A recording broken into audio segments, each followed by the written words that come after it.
And welcome to the Unitarian Universalist Congregation of Princeton. We're in our open and welcoming community. We live our message of hope, love, justice, and joy.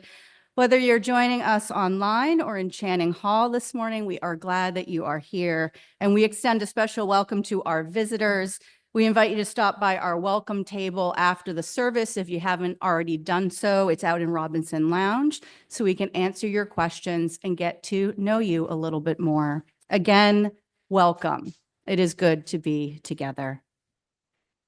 We do have a few pulpit announcements this morning. Because of construction scheduled to begin in the upper parking lot this coming week, the Women's Alliance monthly lunch and program has been rescheduled. It won't be this coming Thursday. It's been moved to the Thursday after the 27th. And if parking is still not available at that time, it's going to be on Zoom and a link will be mailed to all of our UU Princeton members and friends. And so a note about our parking lot repairs. They are beginning this Monday, starting tomorrow, and for 2 weeks. So the upper parking lot out here is going to be closed Monday through Fridays. We expect that it will be open Saturdays and Sundays. During the week, there may be some limited parking on the lower lots, but we do know there's going to be 2 to 3 days in which none of our lots will be accessible. Keep an eye out on your emails, and we'll let you know as soon as we know when of those 2 or 3 days are going to be. And we really want to thank Peter Mackald and all of our building and grounds volunteers who are managing this much needed parking lot renovation.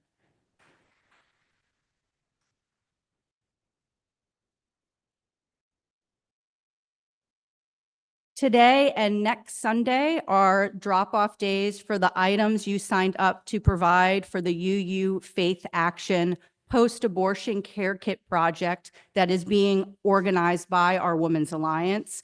There's a table right out in Robinson Lounge where you can drop off your purchases and handwrite a note card. And there are cards and sample texts out there for you, and get more information on how you can contribute to the project. Also, starting next Sunday, we'll be accepting donations of candy for our spring egg hunt in April. Candy will be collected next Sunday through Sunday, April 6th. And our gratitude to our 5th through 6th grade Window and Mirrors youth, who, along with their leaders, will be helping to organize our egg hunt this year. We're asking for all donations here by April 6th because that's when they're going to start. Please join us after service today for our Pot Lucky brunch in honor of St. Patrick's Day, hosted by our promotions committee. Proceeds will help us spread the message of our congregation far and wide. If you're able to help serve or clean up afterwards, it would be greatly appreciated. And now, if you are so moved, I invite you to join me in this call to worship.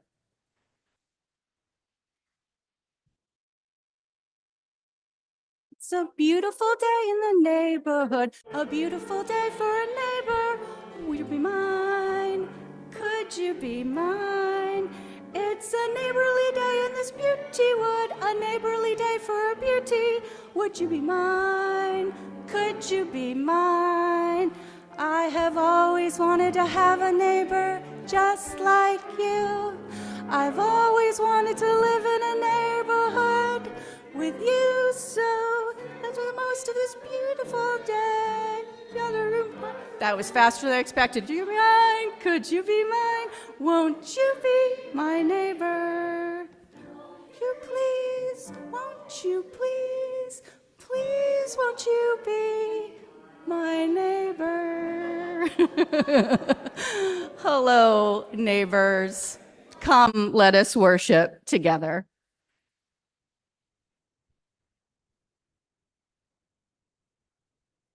Imagination for children is the miraculous freewheeling device they use to course their way through the problems of every day. It's the normal and healthy outlet for corrosive emotions such as impotent frustration and rage, the positive and appropriate channeling of overwhelming, and to the child, inappropriate feelings. It is through fantasy that children achieve catharsis. Maurice Sendak. We invite those of you here in Channing Hall and those online to join us in this drama that we are going to share this morning as we take part in our story. There'll be times that Linda Joy, our narrator, will talk about a forest growing. And when that happens, we invite you to raise your arms and hands as if you were trees or foliage, or if you have one near your seat, to hold up that little piece of foliage as we sort of create our forest jungle together here. We also invite our children and those young at heart to come forward when we get to that point in the story to be our wild things and play with me, who will be Max. If you didn't get a Wild Things mask when you come in, there may still be some left. They're right outside the door there in Robinson Lounge.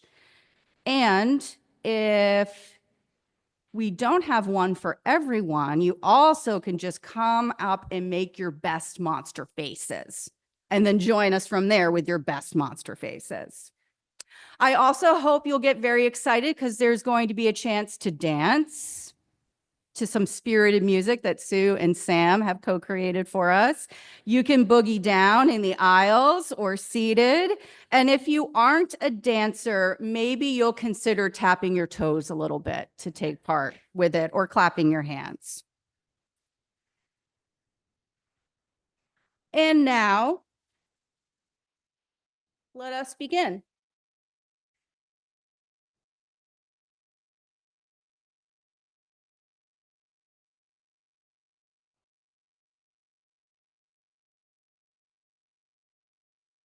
The night Max wore his wolf suit and made mischief of one kind and another, his mother called him. And Max said, "I'll eat you up." So he was sent to bed without eating anything. That very night in Max's room, a forest grew and grew and grew until his ceiling hung with vines and the walls became the world all around and an ocean tumbled with a private boat for Max. And he sailed off through night and day and in and out of weeks and almost over a year to where the wild things are. And we invite our wild things forward.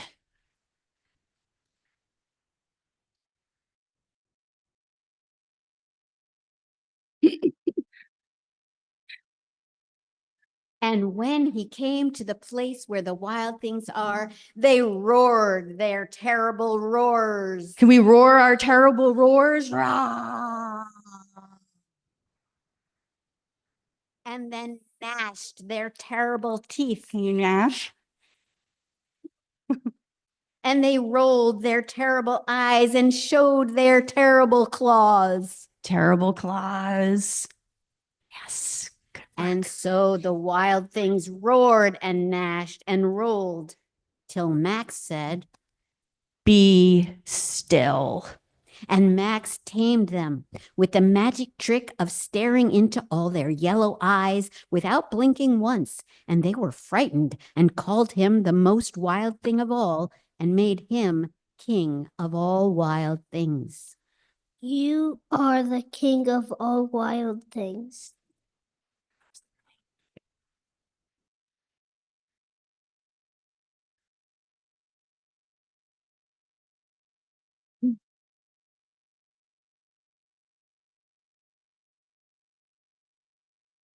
And now we invite everyone into dancing. Let the wild rumpus begin.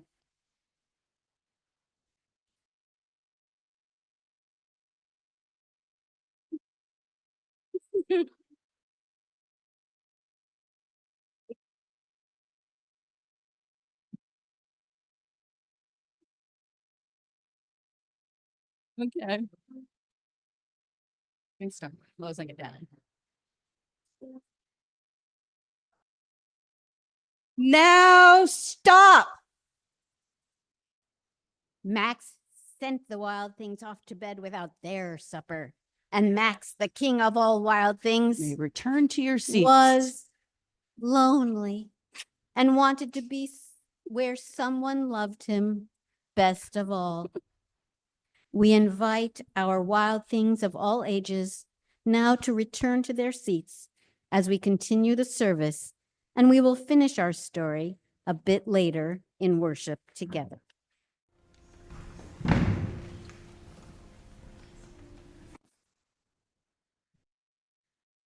Sometimes I must pray out loud at the top of my lungs, good God, enough. Enough, universe of chaos and confusion. I am done. We are done. We cannot continue to hold all we are holding in our hearts, our bodies, our spirits. Enough. We are tired. We are angry. We are frightened. We are hurting. We are uncertain. Can you hear us? Send a sign if you can hear us, because it seems we've not received affirmation in a long time. And I've been searching for you everywhere, reaching out for you in every passage of time and change of location, trying to fill my lungs with breath less shallow. Fill me with breath that oxygenates my being with the potential of what you are, of what I am, of life force.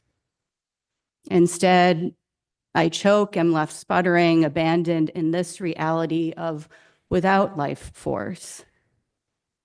I would wish to end my words to you today with gratitude, in less gestures of utter aggravation, displeasure, and pain. But in this moment, I am upset with you, and you must know this truth. I will not hide my outrage or my vulnerability, not from you, not from myself. My eyes overflow because right now this world we've created feels so mean. I feel so mean. We feel so small. I feel so small. Unsure, unworthy. Enough. Enough. Good God, allow me and allow us to be enough.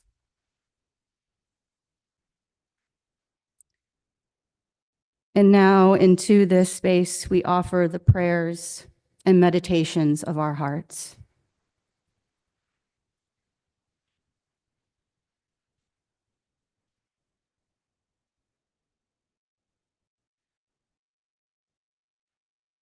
Amen, and blessed be.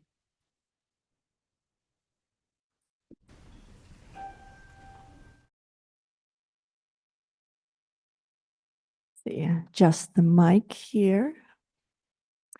So I do have a prepared talk, but before that, I want to pause and acknowledge, thank you, Reverend Jennifer. One of the things that I've come to really appreciate about this congregation is that it can be a place to share the cries of our heart, and to come together and be open in times that we are frightened, in times that we are angry or sorrowful, in addition to the times of joy and beauty, and to have a place to come together and share that in community. So I'm going to take a bit of a pivot with my prepared talk, but I wanted to stop and acknowledge that and speak to that as a critical part of what this community has come to mean to me and why I contribute and share to this community. So thank you, Reverend Jennifer, for that. So when I got the invitation to speak today for the stewardship campaign, it was sort of implied that I would talk about my children. The person who roped me into this was like, oh, I wanted some representation from people who have kids in our youth program. And I was like, sure, okay, many of you know my kids. There are a couple of those little wild things up there. You've taught them, you've greeted them, you've you've dodged them in the halls. And I will talk about them and the role UCP has played in their lives and continues to play. But before I talk about my children, I want to talk about my parents. My parents are the model, my model, for what integrity looks like.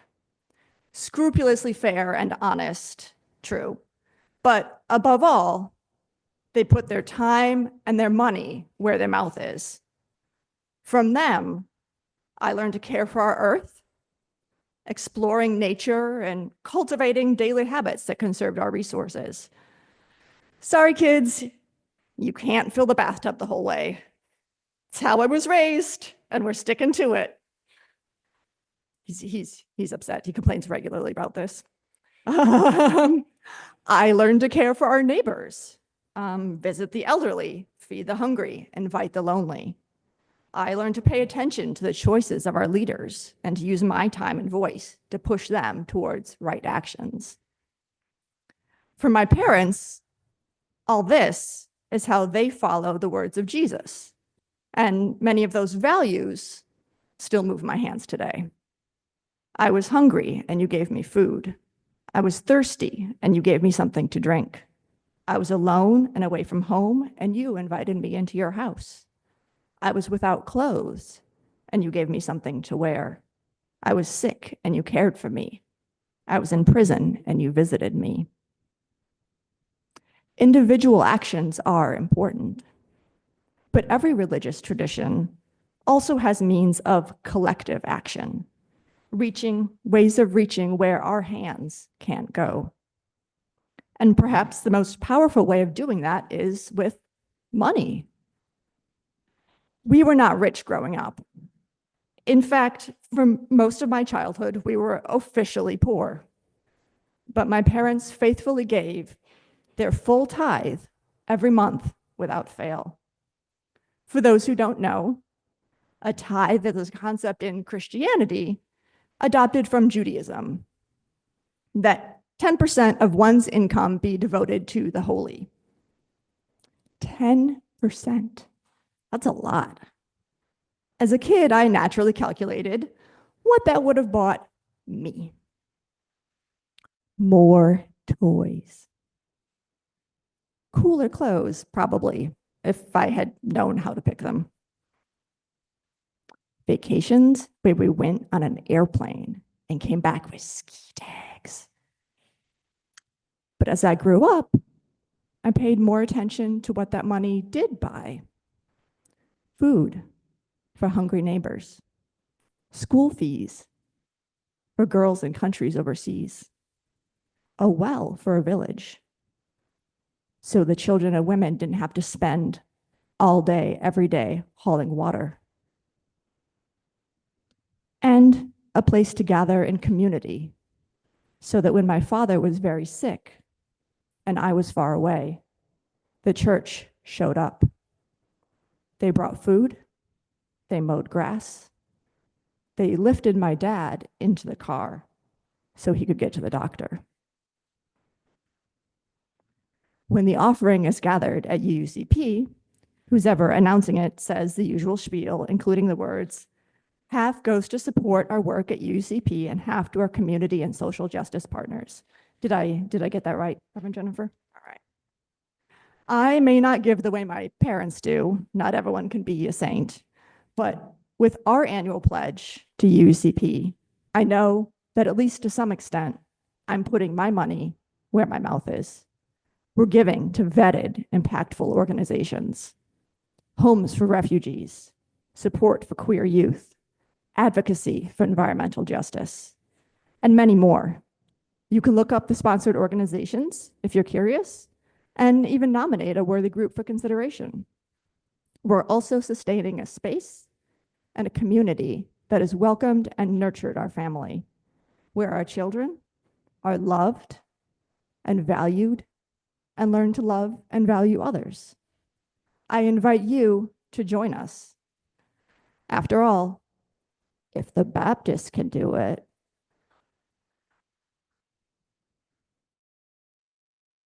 When we last left our story, we were in the forest. The forest. Max had sent the wild things off to bed without their supper. Max, the king of all wild things, was lonely and wanted to be where someone loved him best of all. Then, all around, from far away across the world, he smelled good things to eat.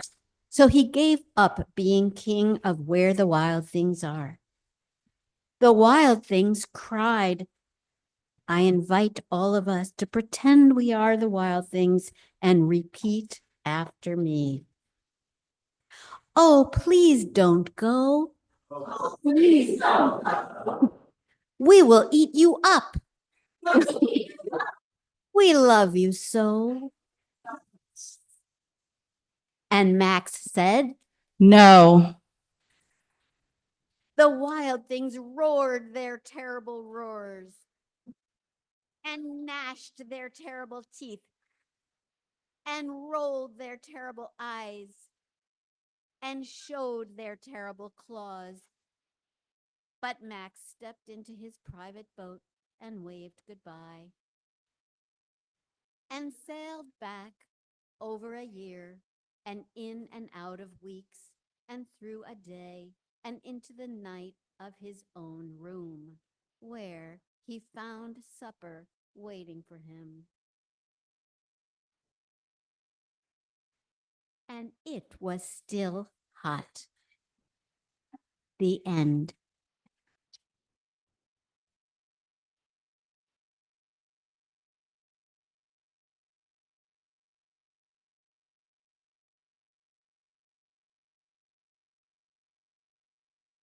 So Max was angry. This story. He had been sent to his room without supper, so he ran away.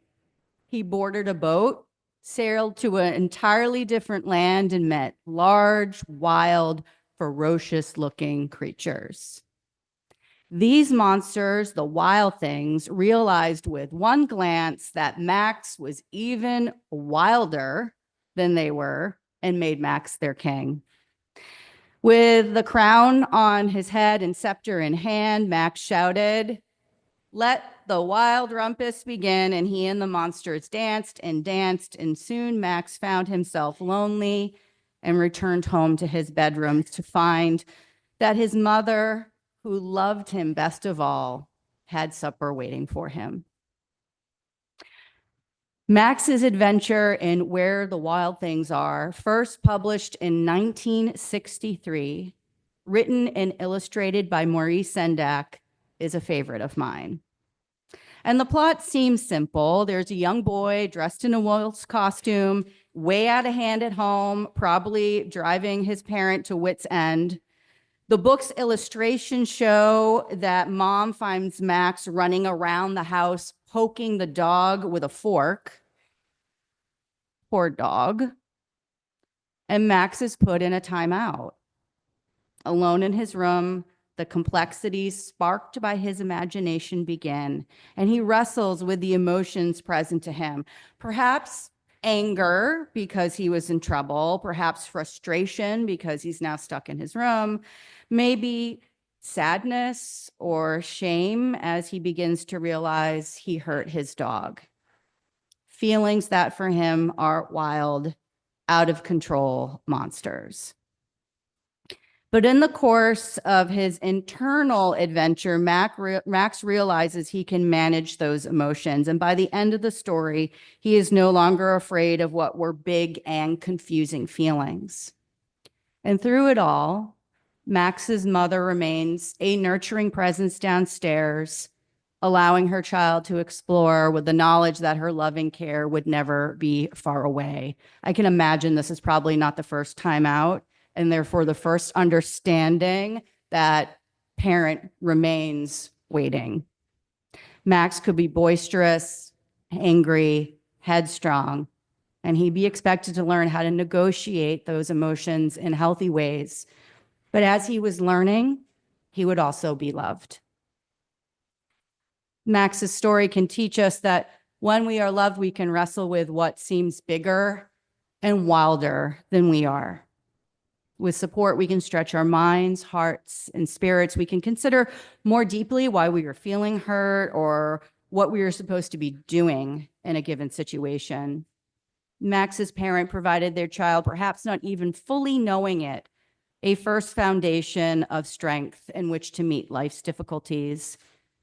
And it's a foundation we commit to build in our spiritual home, not only for our children, but for all of us, in a congregation dedicated to creating a space in which we have support to face life's challenges, external and internal. I think I always liked Where the Wild Things Are because the way that I experienced my own actions and emotions as a child was much different than Max's. And not only because I would never poke my dog Sheba, who was a gentle Doberman Pinscher German Shepherd mix. I would never have poked her. She was my big sister with a fork. As a toddler, my parents would find me standing alone in the corner, which was our family's timeout spot. Now, you need to understand, my parents hadn't sent me to the corner. They would stumble upon me there because I thought I had done something wrong and I sent myself to the corner. I don't have any memory of this. It's like, this is like one of the stories that you get told to, as you get older by your parents, if this is something you used to do. I have no idea what I might have thought I had done wrong. I was 2 or 3 years old, so I'm hopeful it wasn't anything too bad. I understand that how we process and react to things is part nature and part nurture. So I'm not exactly sure where this guilt-induced practice began before I could even reach a countertop.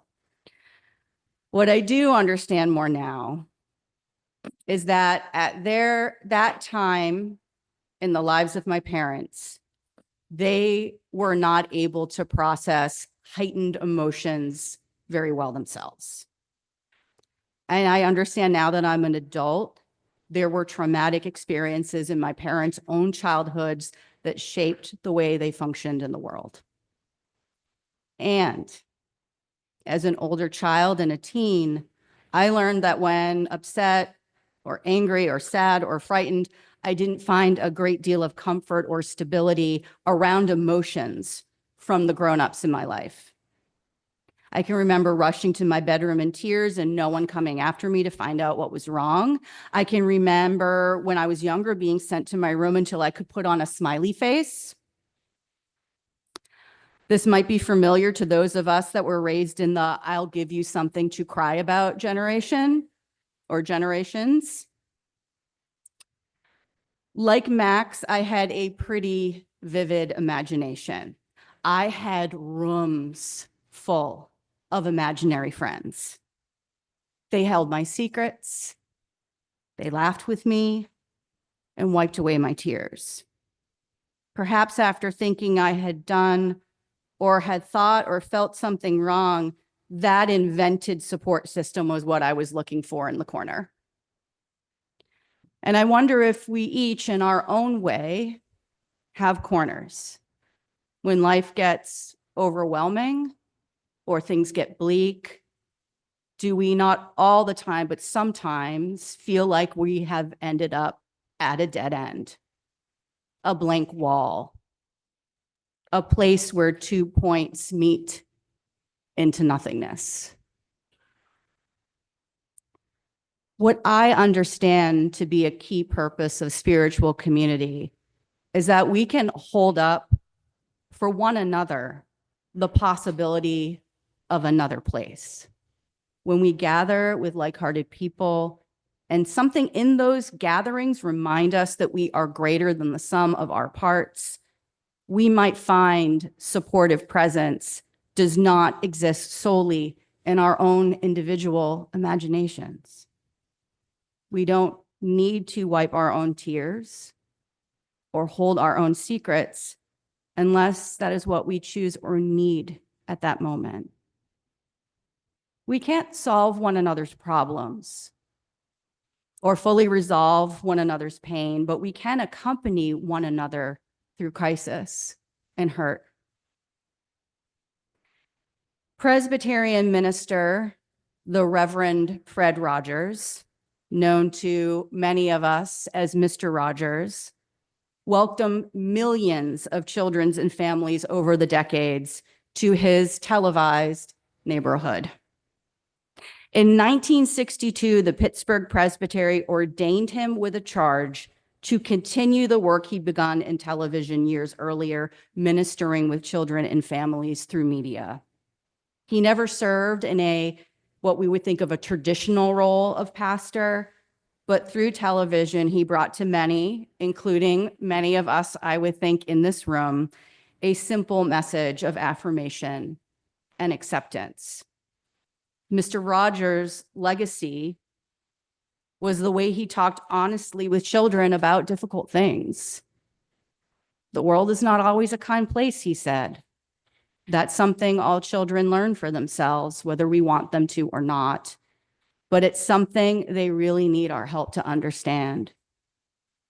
Former producer of the show, Arthur Greenwald, said, Rogers wanted us to know that the inner life of children was deadly serious to them, to the children, and thus deserving of care and recognition. The world is not always a kind place. Something all children learn for themselves, whether we want them to or not.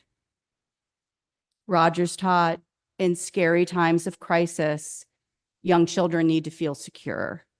They want to know who will take care of me, seeking reassurance from the grown-ups in their lives that they will do everything they can to keep children safe. And it's vital that our children and teens know that who they are and what they are feeling and thinking and experiencing are of great importance to us. It's central to our Unitarian Universalist values that each one of us, however young or old, can sense we are believed in, that we are beloved.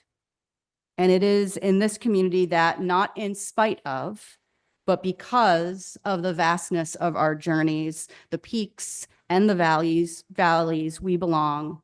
And it is with all that fullness that we seek to know one another. I don't want any one of us, and especially our children, to get left behind or forced into a corner feeling alone there.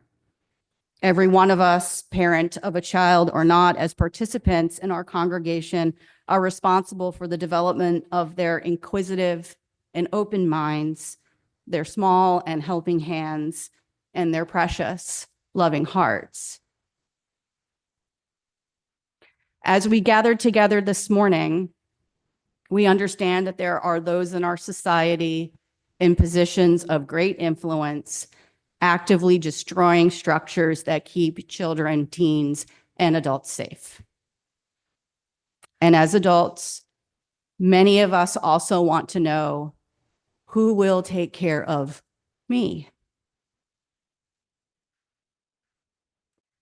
I invite us to take a few breaths together and just allow ourselves to be present to any fears and pain and longings we might be holding, just to give ourselves, in our very busy days, in our very busy lives, in the overwhelm of the world, time.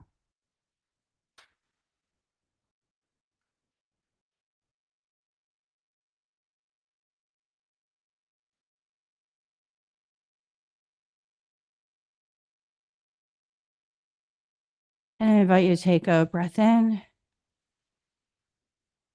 and a breath out.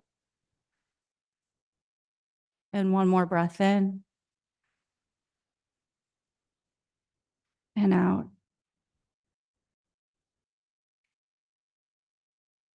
Friends, we know more than ever we are living in a spiritually demanding and challenging world. And within it, we still hold dreams and delight and opportunities for a wild rumpus. How might we use our wild feelings, these frustrations, pain, righteous anger, our fervor for justice and joy, and transmute those towards lasting change, mutual cooperation and care, especially for those most vulnerable. My friend NATO, the UU minister, Reverend Nathan Hollister, shares that it is in our congregations we help create and practice the world we dream about.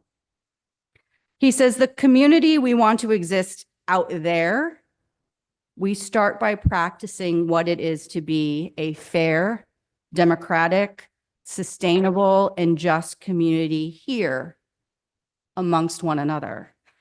And from the learnings and understandings that we come together to find, we shape the larger communities of which we are a part. And NATO also says if we don't have some sort of spiritual grounding in the sense of being part of a covenantal community of faith and healing, such as the one we move every moment in seeking to build, as we also seek to be justice makers in the world, if we don't have the grounding, the community of care, of faith and healing, one of two things will happen. We will quit or we will die. We require the sustenance of connection, the ability to sit together with hard truths, the invitation to question, and if needed, question, the place to shed a part of our burdens, and also the spurring on, because we are not a community of wallowers. In our religious tradition, we embrace that in order to transform the world, we must be willing to continually learn, unlearn, relearn, and so forth again, and transform ourselves. Together, we can launch our boat and set sail towards what can sometimes be really frightening realities. It is with buoys of community that we can explore the depths of who we are individually and collectively. When we can climb into caverns and discover our own human potential, we can invoke with change within this community of care, and we hope within the wider world. We close with words by Ian Riddell. Come one, come all. Come with your missing pieces and your extra screws. Come with your hard edges and your soft spots. Come with your bowed heads and upright spines. Come, all you flamboyant and drab, verbose and quiet, fidgeting and lethargic. All you with large vision and tender hearts. All you with small courage and tender fears. Bring your lisps and your stutter and your song. Bring your gravel and your drawl and your lilt. Bring your anger and your joy and your righteous indignation. Misfits and conformists and everyone in between, come into this space and be welcome. Bring who you are. Bring where you've traveled. Bring what you long for, and let us heal this hurting world together. May we continue to create an abundance of spirit so that we might come to trust that someone or something is always waiting with supper to nourish us after the hard dance through the night. Amen, and blessed be. At the end of our hour, we extinguish our chalice, knowing that its light carries us until we gather again. If you have come seeking peace, may comfort wrap you in its embrace. If you have come seeking inspiration, may you leave sustained to address the world's great unrest. Go forth from here trusting in your worth and the value and dignity of all beings, of which we are connected in the mystery and wonder of abiding love. Amen, and blessed be.